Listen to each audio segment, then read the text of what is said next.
Voilà, de partout, vous êtes en train de nous suivre. Mesdames, messieurs, nous vous disons bienvenue dans cette émission que vous avez pris certainement l'habitude de suivre ici chez nous. C'est une émission d'édification, c'est une émission de débat, c'est une émission qui vous permet de croître sur le plan spirituel. Cette émission aujourd'hui, nous avons la grâce, l'honneur, le privilège de recevoir un éminent homme de Dieu. Lui, il réside à Lubumbashi. Par la grâce de Dieu, nous l'avons dans notre province du Lualaba, précisément dans la ville minière de Kolwezi. C'est le révérend Jonathan Yamwembo. Il est le recteur de l'université théologique Calvary, que vous n'avez peut-être jamais entendu. Vous allez découvrir cette université au sein de cette émission. Il est avec nous aujourd'hui. Nous allons essayer de parler avec lui. Pourquoi faire la théologie en ces temps de la fin? Pourquoi est-ce que les gens peuvent venir à la théologie? Qui est censé venir à la théologie en ces temps de la fin? Révérend, bienvenue. Merci. Vous allez bien? Oui, très bien, mon frère. Comment votre séjour à Kolwezi? Oui, nous passons un bon séjour. Ça se passe bien? Très bien. Waouh, intéressant. On vous voit à Kolwezi encore une fois de plus. C'est quoi qui vous amène encore? À Kolwezi, nous y sommes juste dans le cadre missionnaire, en rapport avec la formation théologique. Ok. Oui, à Calvary University précisément. Calvary University, nous avons eu animé avec vous l'émission la fois dernière. Ça a créé beaucoup de problèmes sur la ville ici et ailleurs, pour ceux-là qui nous suivent sur les réseaux sociaux. Pouvez-nous d'abord expliquer Calvary University, c'est quoi? Oui, Calvary University, c'est une université que nous représentons en RDC, mais qui a une accréditation internationale. Ok. Et il y a la source en Londres et États-Unis. Ok. Et en RDC, c'est nous qui sommes en train de représenter cette université.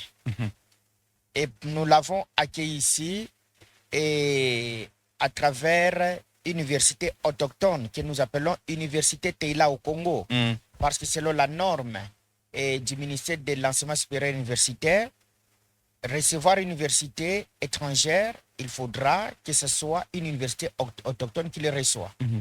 Ainsi donc, nous représentons Calvary University en RDC, ayant aussi obtenu le numéro d'accréditation pour Université Teila au Congo, et à partir de ce qu'on appelle l'assurance qualité.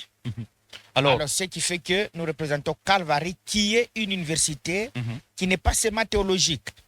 Qui n'est pas seulement théologique? Non, puisqu'à la source, il y a plusieurs facultés. Plusieurs facultés et...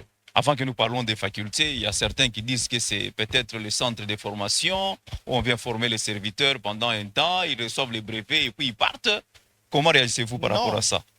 Ici, nous appelons ça université. Ça s'appelle Calvary University. Ah bon? Oui. Ce n'est pas une école biblique. Ce n'est pas une non école plus de une formation. École de formation du ministère. Non, c'est une université. Ici, en RDC, par exemple, à Lubumbashi, dans le Haut-Katanga, et nous organisons la faculté de théologie, management et musicologie. Même management? Oui. Ok. Dans le Haut-Katanga, à Lubumbashi précisément. Mais ici, à Kolwezi, dans le Lualaba, la province de Lualaba, nous avons organisé jusque-là seulement la faculté de théologie. À Kolwezi, vous avez seulement la faculté de théologie. Oui, mais c'est dans la à Lubumbashi qui a beaucoup de branches. Oui, jusque-là, à Lubumbashi, nous avons organisé 3 facultés. Musicologie, théologie et management. Vous avez des gens qui viennent? Par exemple, pour la musique, là, est-ce que les gens sont intéressés au moins à Kinshasa? Les gens aiment la musique là-bas, pas chez nous. Avant, à Kinshasa, c'est donc la musicologie. Et c'était seulement à Kinshasa, à Ina. Mais aujourd'hui, nous avons l'avantage dans le Grand Katanga, qui a aussi la faculté de musicologie. Parce qu'il y a les gens du Haut-Katanga qui nous suivent au travers des réseaux sociaux et parmi nos chaînes partenaires qui sont là, beaucoup peuvent être intéressés avec cette... Oui, justement, à Lubumbashi, nous avons des vrais formateurs. C'est la question dont j'allais vous poser. Avez-vous des enseignants compétents, capables, qui peuvent faire ça? Les enseignants que nous avons en musicologie, ce n'est pas des coachs qu'on voit sur Internet, coach. qui donnent un peu quelques notions sur la musique. Non. Là, ce sont des spécialistes en musicologie, ce sont des musicologues qui forment.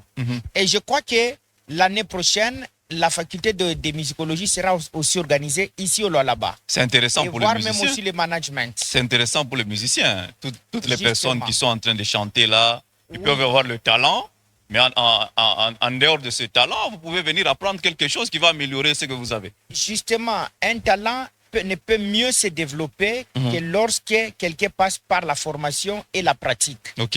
Il y a deux choses qui développent le talent. C'est la formation et aussi la pratique. Si quelqu'un est formé, il reçoit la science musicale, la musicologie, et il fait les pratiques, alors il va développer les dons. Je peux vous dire à propos de ça, Oui.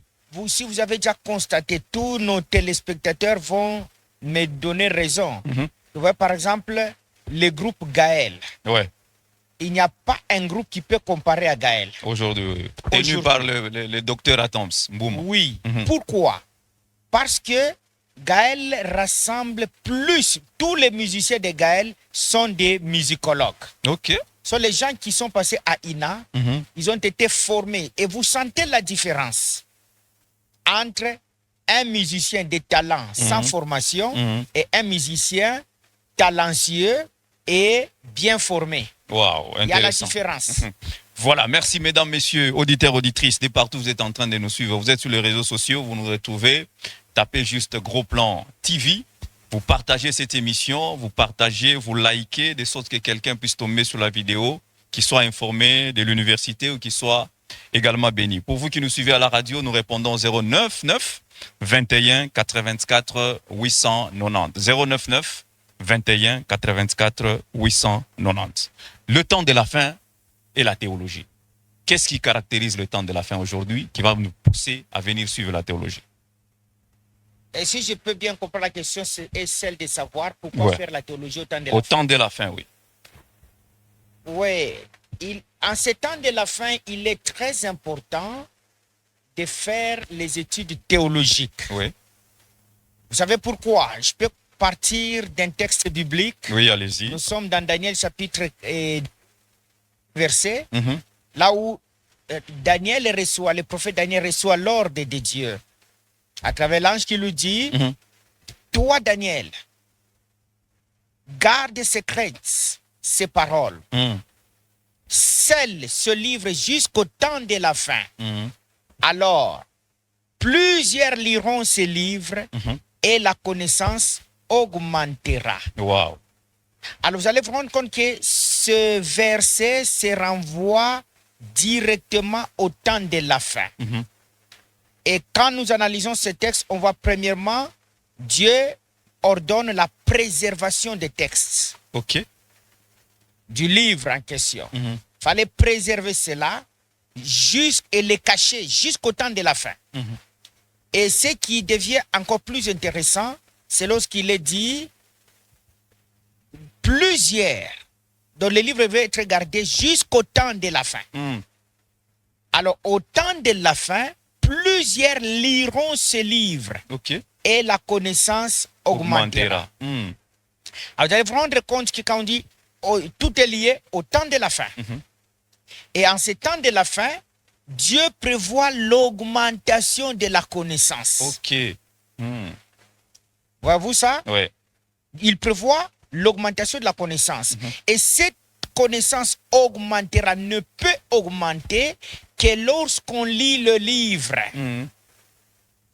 Et quand vous consultez le mot de l'hébreu qui parle de lire, ça traduit l'essence de faire le va-et-vient.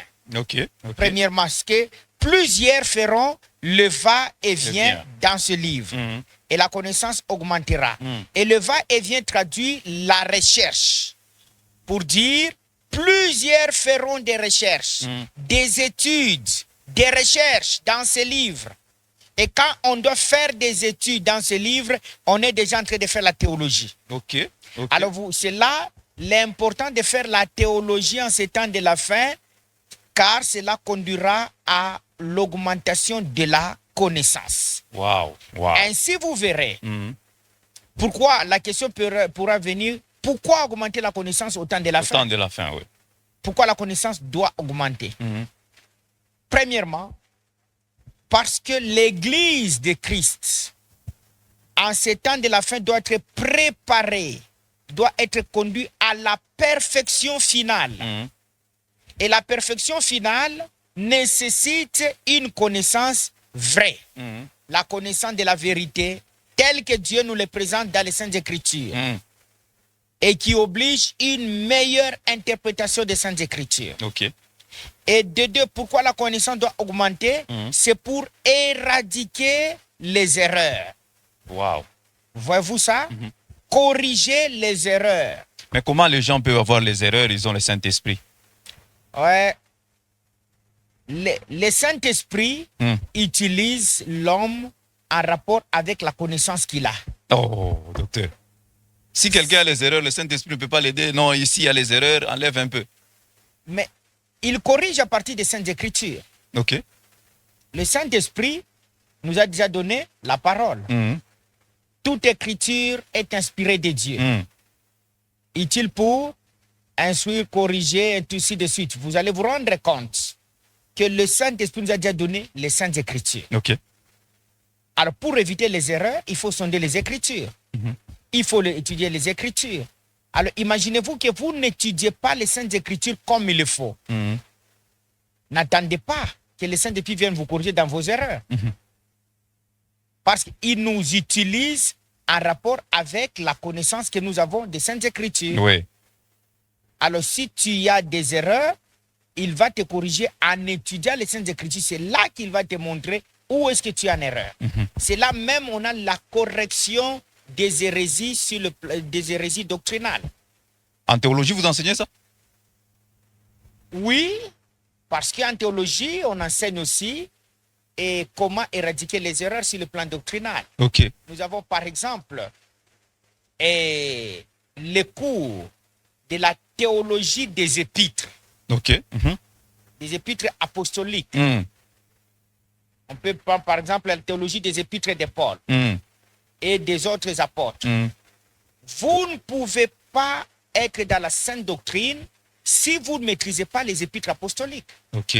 Ok. Et c'est à travers le cours des épîtres, de la théologie des épîtres apostoliques, qu'on amène les gens à découvrir les hérésies qui se déroulent, qui s'enseignent ou ce qui se pratique dans les églises. Ok. On découvre les hérésies et on les éradique à partir de la connaissance de la théologie épistolaire. Mais la Bible aussi dit que dans les derniers temps, il y aura des faux prophètes.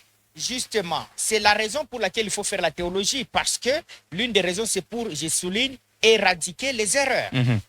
Voyez-vous ça? Et les hérésies. Vous allez vous rendre compte que les faux prophètes aujourd'hui, il y a des faux prophètes, il y a des faux apôtres. Et également des faux pasteurs. docteurs. Des faux pasteurs aussi. Oui, de même les faux pasteurs. Ok? Bref, les faux ministres de Dieu. De Dieu, waouh. Alors, vous allez vous rendre compte que la prolifération des faux amène beaucoup d'hérésies. Et il y a d'autres personnes qui sont juste entraînées à imiter les hérésies sans comprendre que ce sont les hérésies. Vous voyez? Ouais. Il y a ceux qui viennent avec les hérésies, il y a ceux qui imitent les hérésies sans comprendre que ce sont les hérésies. Alors, puisqu'il y a la prolifération des faux, il faudra mieux faire la théologie pour échapper à ces pièges. Mais il y a une question qui me vient en esprit là. Vous, en tant que théologien, vous êtes lecteur aujourd'hui de l'université. Comment est-ce que vous arrivez à analyser la prolifération des églises? Aujourd'hui, c'est une église qui naît. Demain, c'est dans une avenue, vous pouvez rencontrer même 5, 4 églises. Les autres églises sont dans une même parcelle. Comment vous arrivez à interpréter ça en tant que théologien? Ouais. Est-ce la volonté de Dieu ou c'est pas ça? Je ne pense pas que ce soit la volonté de Dieu. Oh. Pourquoi? Comment est-ce qu'on peut avoir 20 églises sur une même avenue et les églises se suivent côte à côte? Et vous trouvez ici, il y a 50 personnes, là-bas il y a 30, il y a 30 là-bas l'autre 100, ainsi de suite. L'autre 5 qui viennent de commencer. Voyez-vous ça? Et plusieurs de ces églises naissent de divisions. Ça, c'est la première des Ils choses. ne proviennent pas de vous en théologie, je pense. Non. Plusieurs proviennent de divisions parce que la théologie ne soutient pas la division. La théologie ne soutient pas la division. Non. Mais lorsque quelqu'un viendra chez vous, il étudie, il constate que là où il est en train d'évoluer, les choses ne marchent pas comme il a été enseigné, il part, il ouvre quelque part. Mais s'il doit partir, il doit partir sans diviser l'église. Oh, comment ça? On peut partir sans diviser. Tout à fait. Parce qu'il y a encore beaucoup d'âmes à sauver. Ok. On ne doit pas pêcher dans l'aquarium. Voyez-vous ça? Oui. Il y a beaucoup de païens. Aujourd'hui, on peut compter que les païens sont plus nombreux que les chrétiens. Ok. Mais pourquoi diviser l'église pour commencer une autre? C'est la pêche dans l'aquarium. Et ce qui n'est pas bon. Et aujourd'hui, on peut constater aussi que beaucoup de personnes ne se parlent même pas. Pourquoi? Parce que tel a quitté mon église, il a divisé, ainsi de suite. Il reste des ennemis alors qu'ils sont pasteurs. Pourquoi? Parce qu'ils ne connaissent pas bien Dieu. Pourquoi ne connaissent-ils pas bien Dieu et sa parole? Parce qu'ils n'ont pas fait la théologie. Et cette prolifération des églises-là, pour vous, ce n'est pas la volonté de Dieu. C'est pas énergiquement dire que ce n'est pas la volonté de Dieu, mais nous disons que par rapport à ce que nous observons. Ça fait partie du signe du temps de la fin.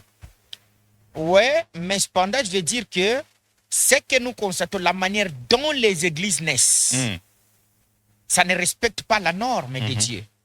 Ça ne respecte pas la norme biblique pour les débuts d'une œuvre. Pourquoi commencer par la division? Par des chocs. On déchire, on garde des chocs, et puis on part. Ceux qui restent disent, c'est eux qui sont restés avec Dieu. Et ceux qui partent disent qu'ils sont partis avec Dieu. Avec Dieu. Alors, où est Dieu? Et pourquoi se comportent-ils de la sorte? C'est parce qu'ils ne connaissent pas Dieu et ne connaissent pas non plus la parole de Dieu. Alors, nous aimons, nous voulons que les églises se multiplient, mais en ordre. Vous aimez que Dans les le églises se cadre- multiplient? Que les églises se multiplient pour la conquête des âmes. Voyez-vous ça? Beaucoup plus atteindre les milliers non atteints. Pourquoi tout le monde se concentre dans la ville? Voyez-vous ça? Nous voulons que les églises se multiplient dans le cadre missionnaire et non pas dans les désordres des divisions. Voilà, merci beaucoup. Qui est censé venir faire la théologie? Ça, c'est une question qui m'a été posée par plusieurs personnes après la première émission tournée avec vous. Qui est censé venir faire la théologie aujourd'hui? Et nous dirons ceci. Il y a des niveaux différents en théologie. Il y a le niveau amateur Ok. et le niveau des spécialistes. Tout chrétien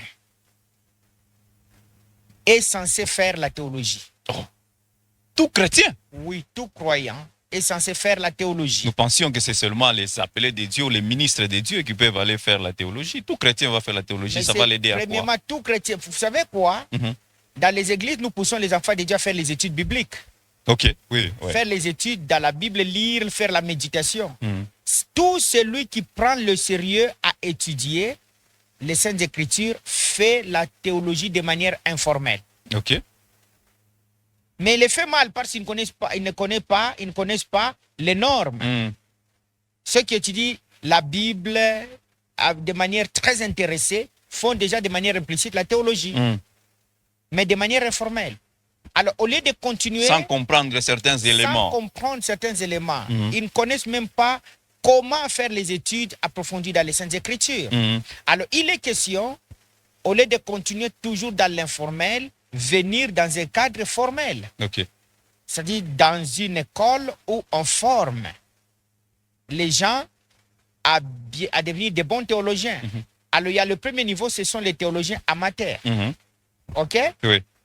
Ensuite, il y a les théologiens spécialistes.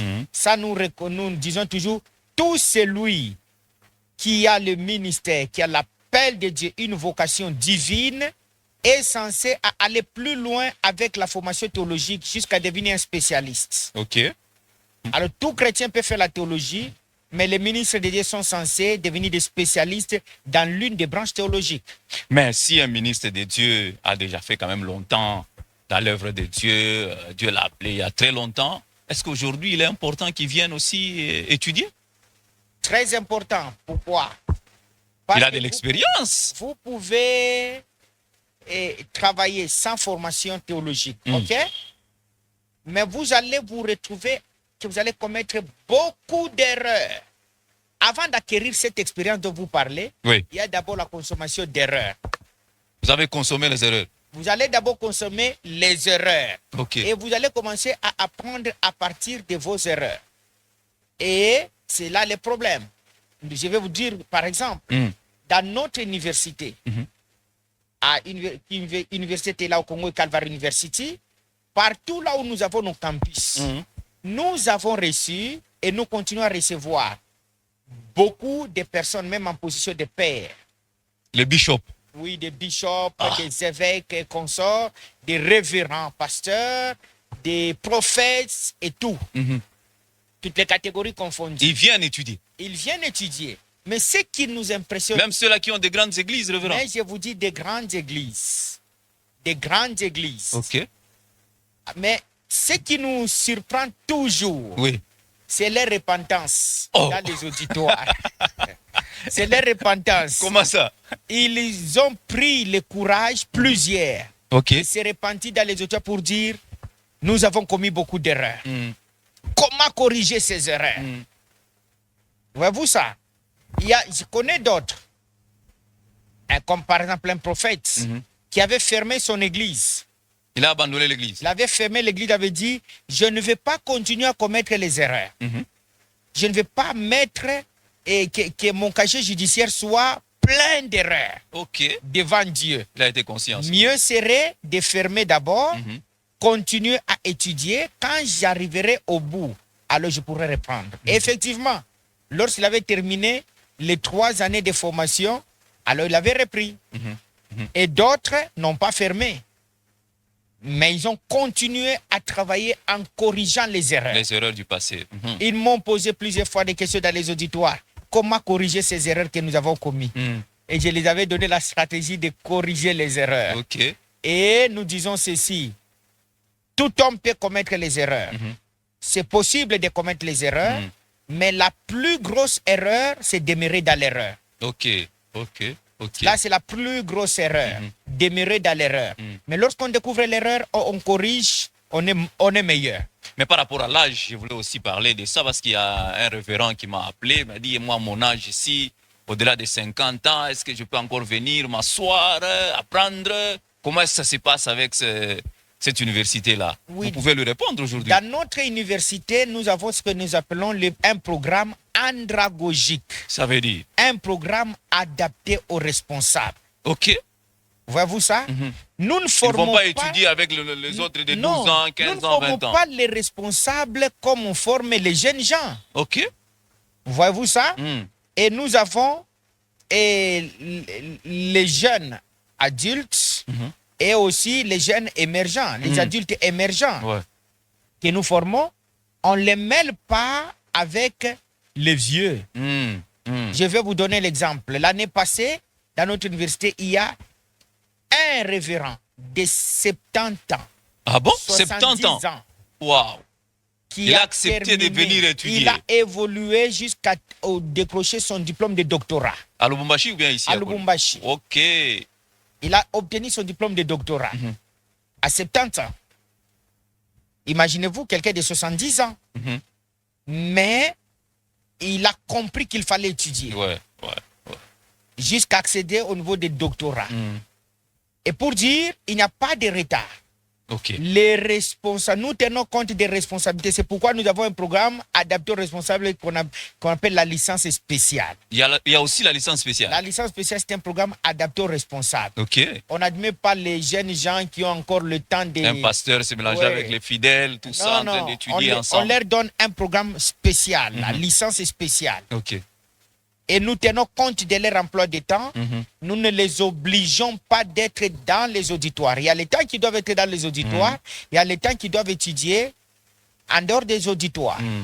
C'est un programme vraiment spécial, adapté aux responsables. Waouh, intéressant. Et ça les bénit beaucoup. Intéressant. Ça les bénit beaucoup. Voilà, il y a une autre question qui m'a été posée, parce qu'ils ont dit que le temps de la fin est caractérisé par la perdiction. Alors, certains disent qu'ils ont peur de venir à l'université. Question d'être déviés. Tout ce temps, ils avaient Christ, ils enseignaient des bonnes choses. Mais après avoir étudié, on constate que papa, papa n'a changé, papa n'a poté, juive, vous, c'est qu'est-ce que vous enseignez qui peut garantir ce gens qui peut vous suivre que Et je vais commencer par dire, s'il y a des pasteurs et surtout des jeunes prophètes qui se retrouvent dans la cabale juive, c'est à cause de l'ignorance. Oh, comment ça? Ce n'est pas à cause des universités que vous nous amenez. Non, c'est à cause de l'ignorance. Parce que s'ils avaient la connaissance, ils ne se retrouveraient pas dans la cabale. Ok. Et c'est ça, nous prions même pour ceux-là qui sont en train d'être initiés dans la cabale juive, et ainsi de suite. Peut-être qu'il y a l'un qui nous suit ce soir, au travers de ces réseaux sociaux, ils peuvent tomber sur cette vidéo. Oui, la plupart, c'est l'ignorance qui les a amenés dans la cabale juive. Et s'ils avaient fait la théologie pure, la bonne théologie, ils allaient déjà découvrir qu'est-ce que la cabale juive. Comment est-ce que les gens se retrouvent, qui font la pratique de la cabale. Par exemple, en théologie, nous avons le cours de théologie et spiritualité. Il y a un cours qui existe comme ça? Oui, de la théologie et spiritualité. Et dans ce cours-là, quand vous suivez ce cours, vous n'irez jamais dans la cabale. Ok. Parce qu'on démontre dans ce cours-là même, nous parlons de deux types de spiritualité. La spiritualité positive et la spiritualité négative. Ok. Tu ne peux pas être dans les deux. Soit tu es dans la spiritualité négative ou dans la spiritualité positive. Voyez-vous ça? Alors, et le dernier chapitre de ce cours traite des mystères de la Kabbale. Ok. Et là, on enseigne les gens pour qu'ils ne tombent pas dans les pièges kabbalistiques. Oh, pour que bashanguke mouille binta. Oui, bashanguke mou. Parce que ils ne connaissent pas. Les autres, c'est par imitation, comme vous avez dit au début. Oui, il y a les autres qui se retrouvent dans la Kabbale par imitation, parce qu'il imite un grand qui fait des exploits, mais qui est kabbalistique. Et lui ignore que ce que l'autre fait, c'est de la Kabbale. Là, vous allez les enseigner. Alors, quand on les enseigne, ils se répandent même dans nos auteurs, disent « Ah, je ne savais pas. Et on est en train de recruter beaucoup, surtout les jeunes prophètes, on les recrute. Ok. Voyez-vous ça? Alors, vous allez vous rendre compte que dans ce cours de théologie et spiritualité, nous sommes en train de démontrer, d'aider les gens à devenir de vrais hommes spirituels, sans tomber dans la spiritualité négative. Vous voyez?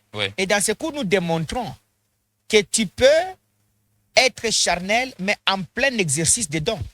Oh, être charnel? Oui. Mais ça, c'est fort. Mais en plein exercice des dons. Vous pouvez être un homme très prophétique, mais charnel. Oh, docteur. Vous pouvez exercer les dons spirituels, mais tout en étant charnel. Oh, et vous êtes daddy, mais charnel. Charnel, mais daddy. Daddy, mais charnel. Comment ça? Et dans ce cours-là, nous disons ceci. La plus grande maladie de l'Église aujourd'hui, c'est le fait que l'Église est dirigée par des hommes charnels. Oh. Voyez-vous ça? Plein de grâce, plein de dons, mais charnels. Nous montrons dans ce cours la différence entre l'état charnel, l'état spirituel et l'état d'homme naturel. Et nous démontrons que aujourd'hui, le problème de l'Église, c'est que beaucoup de gens se donnent plus à développer les dons spirituels, mais sans développer leur vie spirituelle. Oh, il y a une différence entre les dons spirituels et votre vie spirituelle. Oui, il y a la différence. Là, il faut venir étudier. Étudier, hein? Alors, vous verrez que quelqu'un peut même écouter Dieu, mais tout en étant charnel. Oh. Voyez-vous ça? Alors, ces cours-là aident les gens à quitter l'état charnel, à connaître la conversion de l'état charnel à l'état d'homme spirituel. Vous verrez par exemple, l'apôtre Pierre, il avait écouté Dieu. Quand Christ lui dit, ce n'est pas la chair et le sang qui t'ont révélé ces choses. C'est mon Père qui est dans les cieux. Et là, nous voyons l'apôtre Pierre connecté à la source d'inspiration de la grâce. Voyez-vous ça? À la source qui est le Père lui-même. Mais vous pouvez vous imaginer comment est-ce que Pierre pouvait peut-être se vanter pour dire, il écoute. Et vous savez, moi je parle avec Dieu, j'écoute Dieu. Mais la grande surprise, c'est qu'après, un temps, le Seigneur lui dit, arrière de moi, Satan. Simon, toi, tu n'as que des pensées charnelles. Alors vous allez vous rendre compte qu'autrefois il avait écouté le Père, et cette fois-là il était branché au trône de Satan. Voyez-vous pourquoi?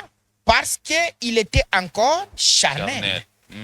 Il était encore charnel, mais il avait écouté Dieu. Donc vous pouvez écouter Dieu, mais tout en étant charnel. À vous entendre. Ce qui est grave. Ouais. On approfondit ça dans les cours. Là, il faut venir étudier. Ouais. Alors, vous allez vous rendre compte que Christ va dire à Pierre, le diable a cherché à te cribler comme du froment, mais j'ai intercédé pour toi, afin que lorsque tu seras affermi, et d'autres disent, lorsque tu seras converti, que tu affermisses tes frères. Ok. De quelle conversion s'agissait-il? Venir à Christ? Non. C'était la conversion de l'état charnel à l'état spirituel. Ok. Vous pouvez être charnel, mais tout en prophétisant.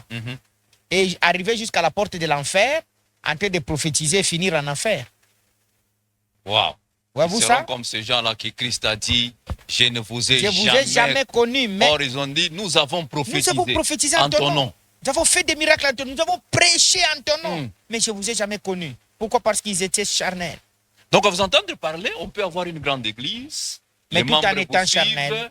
mais vous êtes dans les erreurs, vous êtes à côté avec tout ce peuple-là. Tout à fait. En erreur sans comprendre. Oh.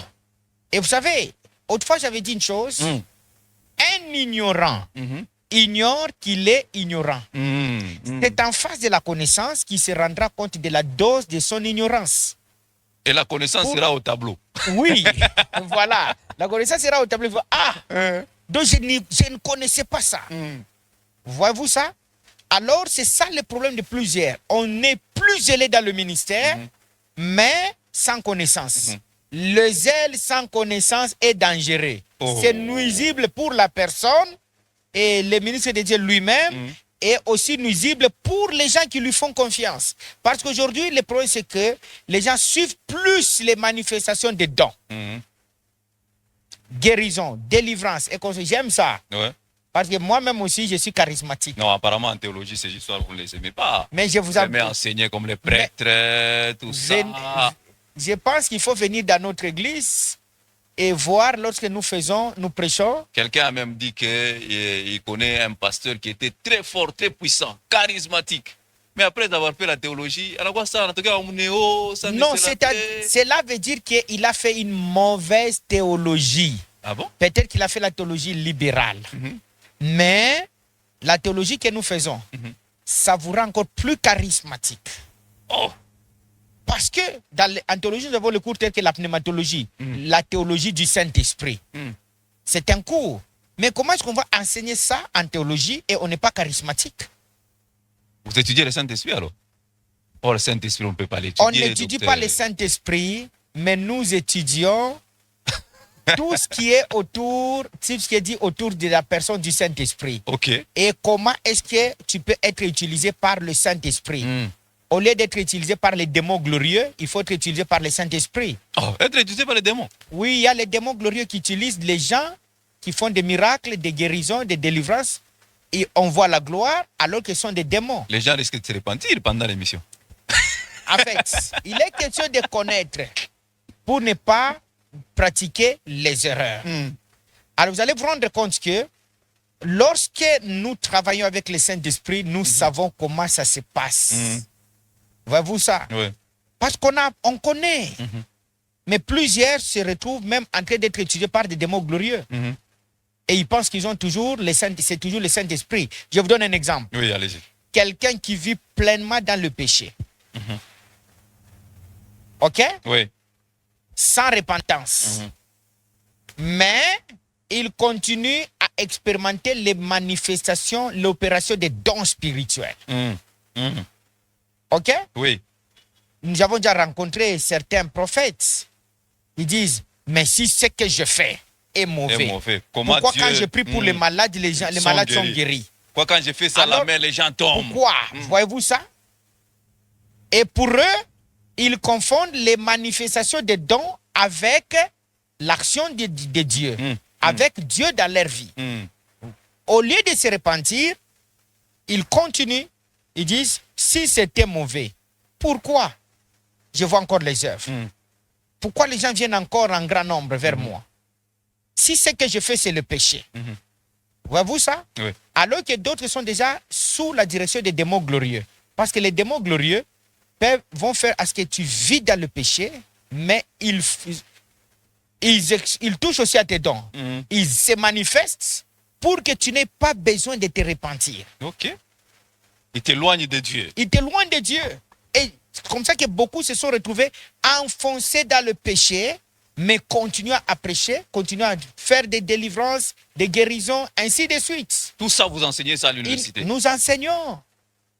Et je peux vous dire que beaucoup se sont convertis dans nos campus. Oh, un pasteur s'est converti. Oui.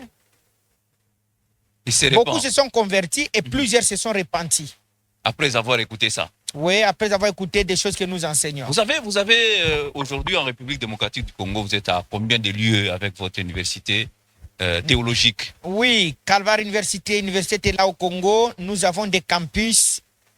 Et premier campus c'est à Lubumbashi. Oui. Deuxième ici au Lualaba.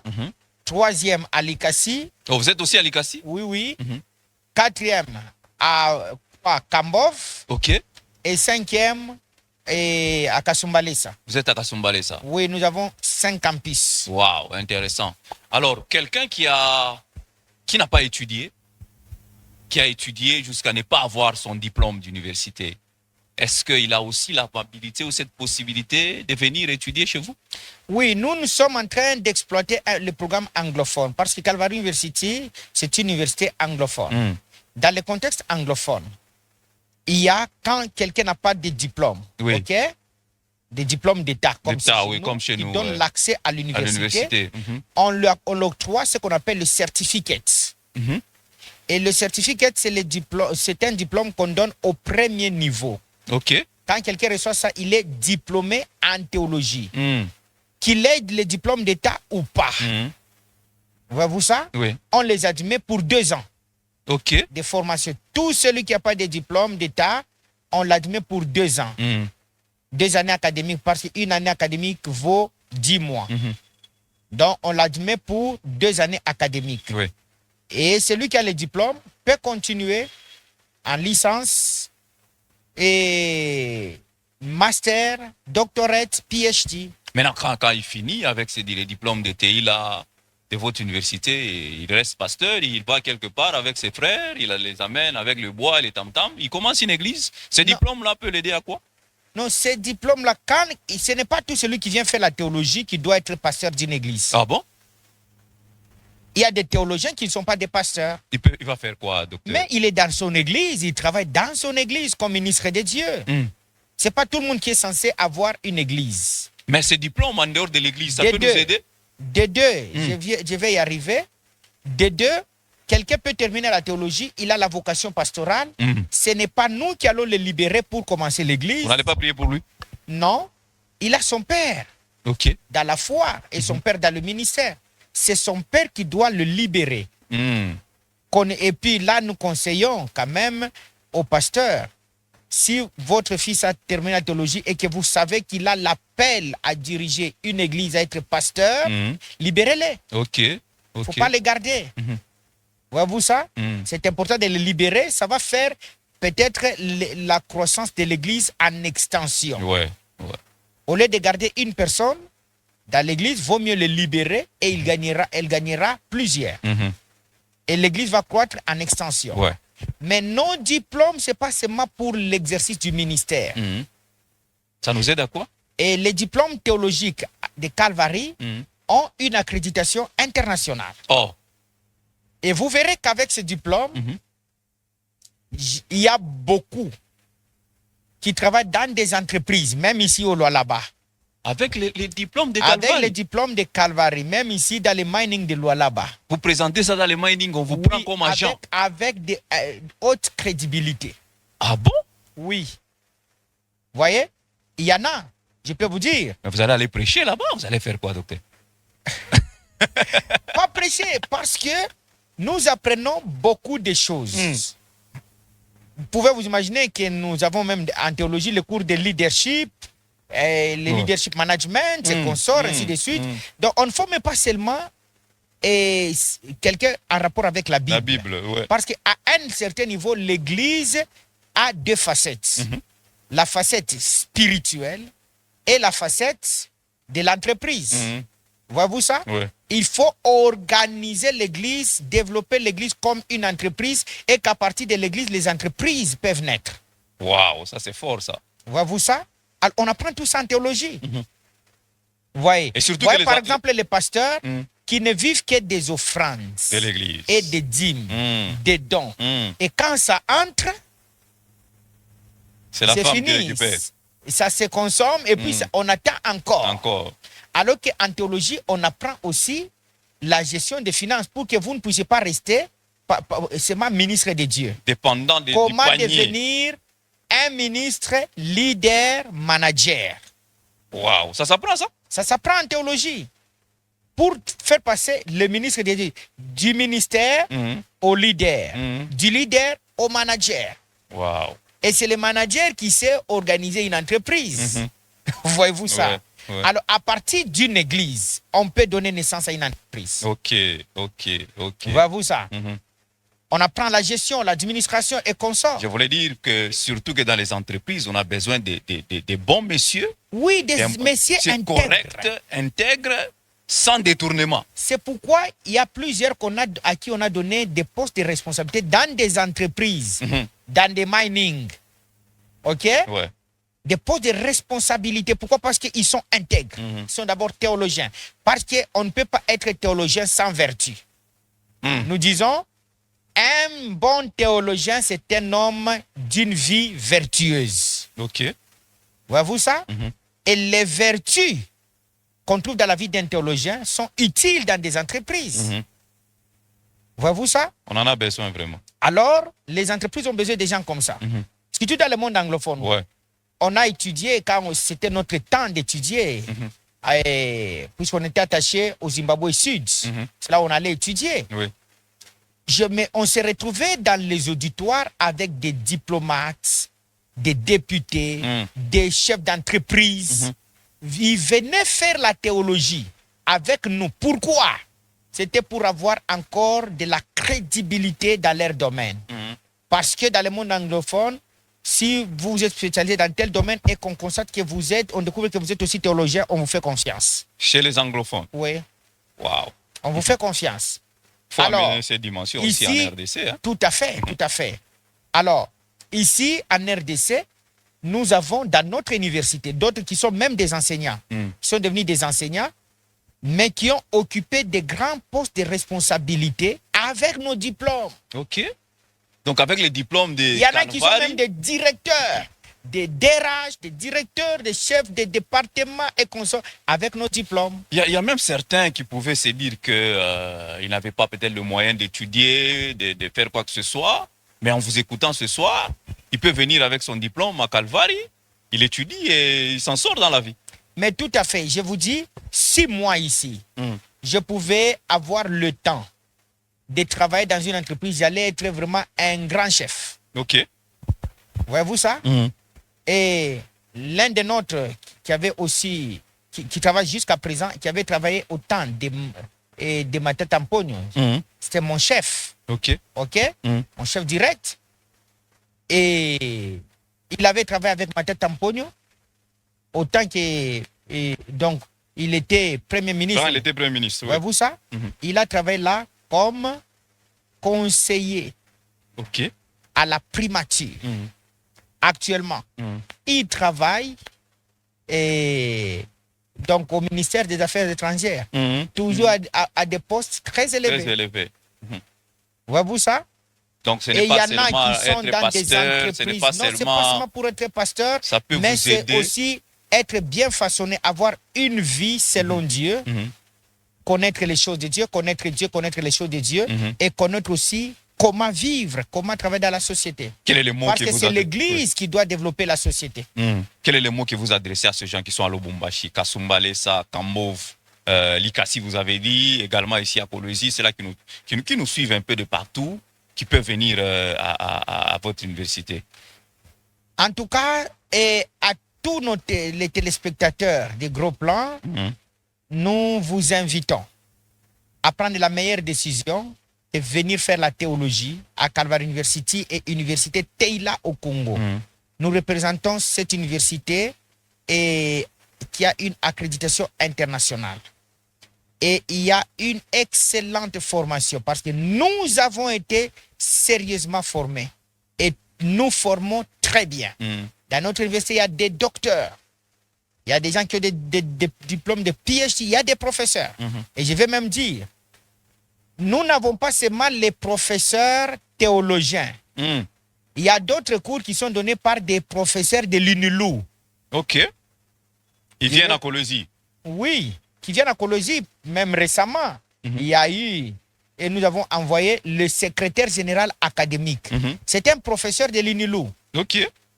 Et Vous êtes en collaboration avec Non, c'est lui qui est le secrétaire général académique de notre université. Ok. Mais il est professeur à l'UNILU, à l'UNILI, et il travaille dans les universités officielles. Voyez-vous ça? C'est un grand prof. Alors nous avons des professeurs de l'UNILU qui viennent donner d'autres cours et qui ne sont pas à caractère théologique. Ok. OK? Alors, nous assurons une très bonne formation. Je vous dis, très bonne formation. Et on n'a jamais vu quelqu'un être déçu par la qualité de nos enseignements. Il y a beaucoup de choses que vous pouvez découvrir d'abord en tant que ministre de Dieu, responsable, évêque, bishop, les révérends. Cette université, c'est vraiment un don de Dieu pour l'Église. Et les dames aussi, parce que nous avons suivi. Et les dames nous ont posé beaucoup de questions. Qu'elles viennent étudier parce qu'il y a même beaucoup de femmes. Parmi ceux qui sont sortis des docteurs en théologie, il y a beaucoup de femmes. Ah bon? Je vais dire même mon épouse. Et PhD en théologie pratique. PhD, c'est marrant, papa docteur. Donc, oui, PhD, c'est-à-dire elle est docteur de philosophie en théologie pratique et leadership. Wow, Là, c'est mon épouse. Félicitations pour notre maman. Merci beaucoup. Alors, vous allez vous rendre compte qu'il y a des femmes qui étudient, qui deviennent des docteurs en théologie, d'autres deviennent des licenciés, des gradués, des diplômés. Alors, nous encourageons les mamans à venir. Et surtout, nous encourageons les pasteurs à venir étudier avec leurs femmes. Ok. Parce que quand le pasteur étudie avec sa femme, ils auront l'équilibre dans leur ministère. Nous encourageons aussi les pasteurs à venir avec leurs anciens. De l'église. Oui, les anciens, les diacres, les encourager à venir étudier. Pourquoi? Parce que quand vous étudiez tous, d'ailleurs en parenthèse, quand le pasteur vient avec ses anciens, ses diacres, ses serviteurs, servantes, nous ne les mettons pas dans la même promotion. Ah, ok. Lui, nous lui donnons l'amener dans la licence spéciale, comme vous avez dit. Et les autres étudient là-bas, parce qu'il lui doit découvrir beaucoup de choses en avance. Oui, wow, en avance. Intéressant. Alors, pourquoi venir avec eux? Les envoyer étudier? Parce qu'une église ne peut être stable que lorsque l'équipe qui travaille est pleine de connaissances. Si l'équipe qui travaille connaît ce qu'il fait, vous pouvez être en train de faire quelque chose que vous ne maîtrisez pas. Alors vous commettrez beaucoup d'erreurs. Oui. C'est un problème. Et pour que le pasteur aussi travaille librement et soit compris, il faut que ceux qui travaillent avec lui connaissent ce qu'il connaît. Et si ceux-là qui travaillent avec lui ne connaissent pas ce qu'il connaît, il y aura toujours des problèmes. Pour les expliquer, pour oui, il faut toujours les faire comprendre, Ça crée toujours des Moi, problèmes. ici, je peux quitter l'église, laisser l'église même pendant un mois. Parce que je suis aussi l'apôtre responsable d'une communauté, la Cité de la Révolution chrétienne. Ok. Alors, vous allez vous rendre compte que nos églises n'ont pas de problème parce que les gens, mes fils pasteurs, serviteurs servants de Dieu, sont bien formés. Et ils connaissent quoi faire, quoi ne pas faire, que je sois présent ou absent. Wow. Voyez-vous ça? Alors, vous verrez qu'il y a des pasteurs qui ne peuvent pas se déplacer, laisser l'église pendant longtemps parce qu'il sait, à son retour, il va trouver le chaos. Problème. Pourquoi? Parce que l'équipe n'est pas formée. Quelqu'un nous a envoyé un message. Il a dit que ces derniers temps, beaucoup de pasteurs sont en train de mourir trop jeunes. Peut-être les autres à la chair, les autres c'est par crise cardiaque. Vous, en tant que théologien, quelle lecture faites-vous par rapport à ça? Oui, et la plupart des cas sont mal interprétés. Et par le peuple, disent peut-être on l'a empoisonné, ou bien Dieu l'a abandonné, ou bien quoi. Mais nous disons ceci. Il est possible qu'un pasteur tombe à la chair s'il n'a pas maîtrisé certaines choses. Oh, et mourir. comment ça? Parce qu'en théologie, nous apprenons Mhm. ce qui concerne la santé. Ok. En théologie, vous enseignez Oui. ce qui concerne la santé aussi? Tout à fait. Comment un pasteur peut manger, ce qu'il peut Ce manger, qu'il peut manger, ce qu'il ne doit comment pas il peut se manger pour être comporter. en bonne santé. Dans la Bible, il y a ce qu'on appelle la nutrition biblique. Dans la Bible? Oui. Oh. Mais vous n'allez pas lire les versets qui parlent de la nutrition biblique. Mais néanmoins, Cher il pasteur, venez étudier. Cher pasteur, venez étudier. y a la nutrition biblique. Mm. On ne doit pas manger n'importe quoi. Mm. Il y a ce qu'il faut manger, ce qu'il ne faut pas manger. Mm. Il y a le problème du repos. On apprend le repos du pasteur. Ok. Voyez-vous ça? Mhm. Il y a les pasteurs qui meurent vite parce qu'ils prennent l'œuvre sur la tête. Kajikababa. Quand j'ai mon Même quand il est fatigué, On va tout il dire, pense que Dieu va le punir s'il se repose. Alors que Dieu lui-même est celui qui a ordonné à l'homme de se reposer. Ok. Mais aujourd'hui, les pasteurs sont des esclaves du ministère. Mhm. Au lieu d'être, au lieu de faire le ministère en se reposant. Mhm. Alors, on apprend comment se reposer, Mhm. quoi manger, quoi ne pas manger. Mhm. Dans la Bible, tout est là, tout est dans la Bible. Et si un pasteur ne veut pas sur sa nourriture, Mhm. sa nutrition, il va mourir vite. Vite, vite. 099 21 84 890. 099 21 84 890. Nous allons vous donner à la fin de cette émission le numéro de l'université par lequel vous pouvez entrer en contact et avoir toutes les informations des inscriptions. Quelqu'un me dit ici, est-ce qu'ils ne sont pas en retard avec les inscriptions parce que vous avez dit une année, c'est 10 mois, Oui. mais nous avons déjà consommé quelques 4 ou 5 mois. Ils ne Oui. sont pas en retard? Non, ils ne sont pas en retard. Nous travaillons dans la réforme LMD, le système LMD. Ok. Le système LMD fonctionne dans la semestrialisation. Mm. Donc, nous travaillons par semestre. Ok. Il y a premier semestre, deuxième semestre. Mm. Alors, après le premier semestre, on admet les étudiants au deuxième semestre. Mm. Comme là, c'est déjà le début du deuxième semestre. Mm. Alors, nous invitons les gens à venir. On admet maintenant là. Ok. C'est si vous venez après 1 mois, 2 mois, là, on va vous dire attendez l'année Attendez prochaine. l'année prochaine. Mhm. Mais là, c'est déjà, les portes sont ouvertes Mhm. pour être admis. Voilà. Nous admettons. Merci beaucoup. Mais il monsieur. faut venir rapidement. Merci beaucoup, monsieur le recteur. Nous allons terminer. Mais avant qu'on termine, est-ce qu'il y a quelques cours, 2 ou 3 cours que vous pouvez citer qui peut permettre à ce que les gens aient de l'eau dans la bouche et venir à l'université Teila au Congo, Calvary University? Merci beaucoup. Je peux parler premièrement, par exemple, le cours de la théologie des épîtres de Paul. Mm. Et nous disons ceci. Si quelqu'un ne maîtrise pas la théologie des épîtres des apôtres, et principalement les épîtres de Paul, Mhm. il ne pourra pas maîtriser la doctrine chrétienne. Comment ça? Or, je vais y arriver. Mm. Or, la foi chrétienne est déterminée par la doctrine chrétienne. Mhm. Et la doctrine détermine les croyances et les croyances déterminent la pratique ou la conduite. Mm. On ne peut pas changer la conduite des croyants si on les a enseigné une fausse doctrine. Et un pasteur qui travaille, qui prêche, qui enseigne sans la maîtrise des épîtres, de la théologie des épîtres Mm. apostoliques et précisément les épîtres de la théologie de Paul, il ne bâtira pas l'Église sur un fondement de Christ. Ok. Alors que il va bâtir une église sans fondement. Mhm. C'est pourquoi aujourd'hui, nous avons les églises renommées, mais sans fondement doctrinal. Mm. C'est une perte de temps quand on a une église renommée, Mm. mais qui n'a pas de fondement doctrinal. Ok.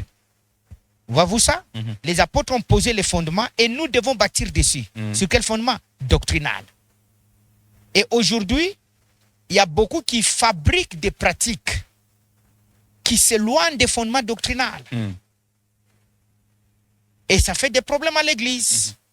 Et vous verrez, toujours dans la théologie des épîtres, que si la foi des enfants de Dieu n'est pas fondée sur la doctrine épistolaire, en tout cas, ils sont en train de nager dans les vides. Épistolaire Georgie était un docteur, et maman difficile. Non, épistolaire, oui, je m'excuse, je parle peut-être aux gens qui ne peuvent pas comprendre, ce sont des termes techniques. Épistolaire veut dire, je veux dire tout simplement de l'épître. Ok. Ok? Alors, si la doctrine ne vient pas des épîtres apostoliques, en tout cas, on nage dans le vide et le diable peut régner dans votre église. Vous gérez parce que Christ ne trouve pas sa place. Et chaque prédication, chaque enseignement doit être encadré par la doctrine épistolaire, des épîtres apostoliques. Ok. Alors ça, c'est par exemple la première des choses. Voyez-vous ça? Oui. Nous étudions la théologie des épîtres. Les épîtres. Très important. Chaque épître a une théologie particulière. Ce qu'on trouve dans l'épître romain n'est pas ce qu'on trouve dans Éphésiens, dans Colossiens, ainsi de suite. Alors, il faut connaître ça. Et nous disons, vous ne connaîtrez pas le plan architectural de l'Église de Christ si vous ne maîtrisez pas la théologie des épîtres. Alors, comment être un apôtre sans connaître le plan architectural du corps de Christ? Alors, voyez-vous ça? Oui. Donc, il faut venir étudier. Quelqu'un nous a envoyé, docteur, avant que vous puissiez évoluer. Il nous dit ici, lui ne comprend jamais les choses de l'Ancien Testament. Il y a des mots, quand il lit l'Ancien Testament, en tout cas, il n'y a pas de Matthieu, Luc, Marc, Laissez-moi dans le Nouveau Testament. Pas le Nouveau Testament, Ancien Testament, il est bien compliqué. Mais en théologie, il y a le cours de l'introduction à l'Ancien Testament. Ok. Il y a le cours de la théologie de l'Ancien Testament. Vous voyez? Il y a le cours des livres prophétiques. Ok. Voyez-vous ça? Ce sont des choses à connaître. Il y a les cours du Pentateuque. Tout ça, ça permet à ce que quelqu'un arrive à comprendre ces livres-là. Mais quand vous connaissez ça, je vais dire à notre téléspectateur ceci, que si vous ne comprenez pas l'Ancien Testament, vous n'avez pas la Bible. Parce que la Bible en entier, donc l'Ancien Testament constitue au moins les 3 quarts de la Bible. Ça, c'est vraiment être en retard. Alors, il y a des cours. Quand quelqu'un étudie par même l'introduction à l'Ancien Testament, il va découvrir beaucoup de choses. La valeur de ces documents Ancien Testament. Ok. Vous savez que Jésus-Christ, d'abord, l'Église primitive, n'a fonctionné qu'avec l'Ancien Testament. Ils sont dans le Nouveau Testament. Mais il n'y avait pas de Bible au temps de l'Église primitive. Il n'y avait pas de Bible. C'est pourquoi vous verrez, nous disons ceci, nous enseignons en théologie que les apôtres n'avaient que les livres de l'Ancien Testament à l'Église primitive. Et ils faisaient une lecture christologique de l'Ancien Testament. C'est-à-dire? C'est-à-dire, les apôtres, quand ils lisaient les livres de l'Ancien Testament, ils lisaient cela à la lumière de Christ. Ok. Pourquoi? Parce que tout l'Ancien Testament parlait de Christ. Et vous verrez, Jésus-Christ dit, vous sondez l'Écriture, croyant y trouver la vie. Mais l'Écriture parle de moi. Quand il parle de l'Écriture, il parle, pendant que Christ parlait, il n'y avait aucun livre du Nouveau Testament. Wow. Voyez-vous ça? Il n'y avait aucun livre du Nouveau Testament. Alors vous verrez que quand on parle l'écriture dans la Bible, on parle de l'Ancien Testament. Ok. Maintenant, Jésus-Christ lui dit, l'écriture parle de moi. Donc tout l'Ancien Testament parle de Jésus-Christ. Et les apôtres faisaient une lecture christologique de l'Ancien Testament. Ok.